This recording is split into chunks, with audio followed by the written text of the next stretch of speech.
বাংলাদেশের সংসদীয় রাজনীতির সংসদ হবে সবকিছুর কেন্দ্রবিন্দু। আমরা গতকাল আপনাদের পক্ষে কথা বলেছি।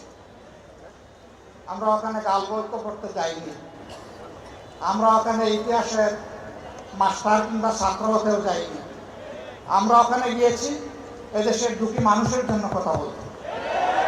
আপনারা দোয়া করবেন, যতদিন সংসদের ভিতরে থাকবো ভিতরেও যেন আপনাদের জন্য লড়াই করে যেতে পারি, আর বাইরের লড়াইও চলবে ইনশাআল্লাহ।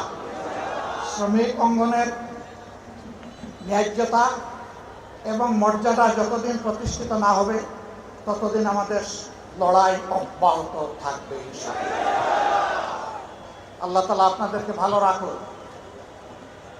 এদেশে মালিক এবং শ্রমিকের পারস্পরিক সৌহার্দ্যপূর্ণ একটা বোঝাপড়ার জায়গা তৈরি হোক, যাতে উভয়ই লাভবান হয়।